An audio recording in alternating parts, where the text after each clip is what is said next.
Produsen untuk pembuatan piscok mini. Dengan pertama kita mengupas pisang. Yang kita pakai yaitu pisang Raja Nangka yang kami beli dari pasar. Saya kupas.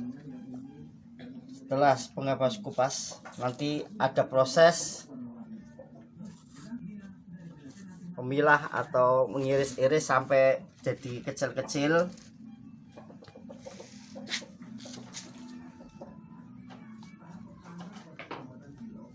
Sebelumnya pisang itu lihat yang matang atau yang mentah. Kalau yang masih mentah kita pinggirin dulu dan kita pakai pisang yang sudah matang. Setelah pengupasan selesai, kita menginjak ke pemilahan pisang, yaitu dipotong-potong kecil. Dari satu pisang bisa jadikan 3.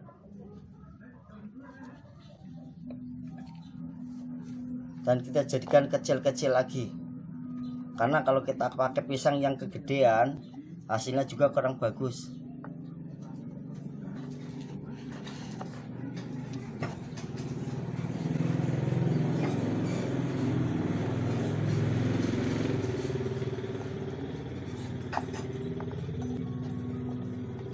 Jadi dari pisang yang utuh, satu pisang bisa jadikan 3.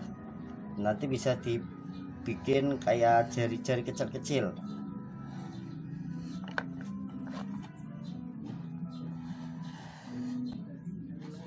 Tergantung dari bentuk pisang gede apa kecilnya. Kalau pisang yang agak gede, kita akan lebih banyak lagi hasilnya. Tapi ini pisang agak kecilan, jadi hasilnya cuma segini. Yaitu untuk penggulung dari pisang, gula, dan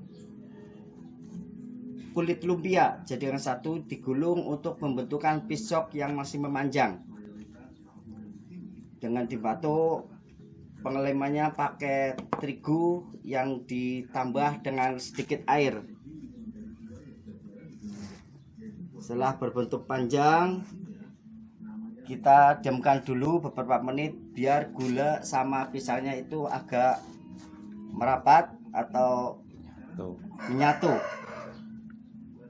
Proses ini yaitu proses yang kedua setelah pemotongan pisang. Sebelum proses dipotong kecil-kecil untuk piscok mini. Ini masih proses yang kedua.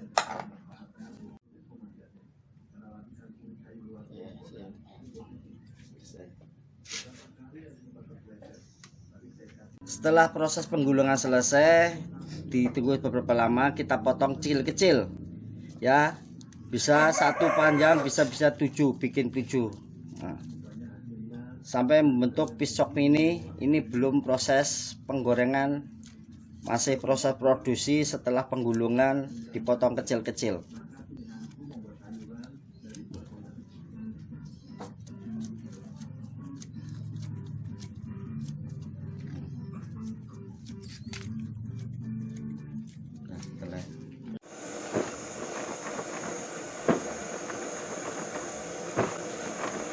Ini berarti dicampur pakai tepung terigu ya? Bukan, tepung beras. Oh, tepung beras. Oh, ini pakai tepung beras. Tujuannya biar ini apa namanya? Tidak lengket. Ya, biar satu sama lain tidak merekat itu ya. Iya. Proses penggorengan. Nah, ini proses penggorengan. Proses penggorengan sebelum bahan baku dimasukin, ditaburin dulu gula 3 sendok makan sampai gulanya itu mengembang, biar hasil dari piscok tersebut ada karamelnya. Ini berapa lama waktu Proses penggorengan paling lama 5 menit sampai menguning ya. Masih menunggunya. Ini warnanya sudah coklat-coklatan. Produksi berapa kilo ini total? 1 hari produksi bisa sudah sampai dibungkus itu sampai 20 sampai 50 kilo nanam. Sampai segitu ya. Dan itu habis ya 1 hari itu ya? 1 hari habis, bahkan ya malah seringnya ya kurang malah. Kurang ya, karena permintaan pasar Karena tinggi. tergantung dari permintaan pasar, Kalau pas pemintasan pasar lagi banyak, satu harinya tuh bisa melebihi dari itu. Tapi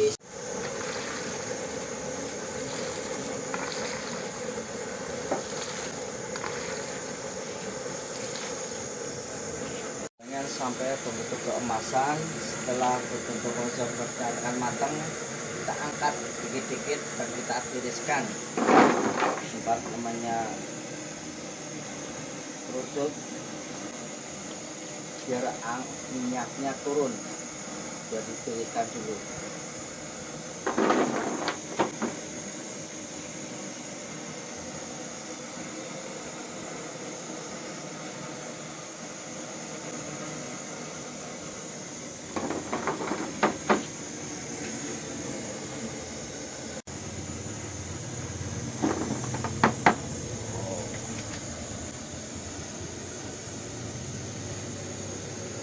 Ya alhamdulillah untuk proses produksi pisok mini ini sudah berjalan beberapa tahun, tapi dengan adanya COVID-19 sangat berdampak sekali. Yang biasa satu harinya itu bisa memproduksi sampai 35 itu sampai berkurang 35 bungkus mentah. Nah, bahkan kami sempat berhenti 1 minggu sampai 2 minggu karena kondisi belum bisa dikondisikan ya, karena ada dampak COVID-19. Tapi berangsur-angsur sedikit-sedikit kami sudah bisa mulai lagi. Inilah pisok mini ya, isinya satu balnya itu 2 kilo. Padahal sebelum proses pembungkusan ini harusnya ada spinner, tapi sehubungan kami belum bisa membeli mesin yang nama spinner itu, dengan terpaksa kami cuma mentiriskan. Setelah kami goreng, taruh di suatu bak, ditunggu sampai 3-4 jam. Setelah agak kering kita bungkus. Itu kayak ini ya, mesin apa? Alat goreng singano apa namanya? Yang vakum itu ya, vakum apa sih? Iya, namanya skinner. Skin, iya. Apa itu? Itu mengeringkan, mengeringkan. mengurangi minyak. Jadi hasil proses penggorengan itu kan masih ada minyak. Ya. Untuk menghilangkan biar minyak prosesnya sedikit, kita pakai spinner. Jadi proses pisok tersebut kita masukin dalam suatu mesin, diputar sehingga minyaknya itu keluar, mengurangi dari minyak tersebut. Jadi agak kering, tapi ini juga sudah kering. Untuk pisok mini ini pemasaran biasa kami titipkan di toko oleh-oleh khas yang di depan Pring Cendani dengan namanya toko Izal Putra, dan di Siba 2 yang bertempat di Pegirikan. Oleh-oleh khas Tegal. Oleh-oleh khas Tegal dengan nama pisok mini. Untuk pesaing ya tetap dimanapun yang namanya usaha itu pesaing masih ada. Ya, tapi kami tetap menjaga dari kualitas produk tersebut.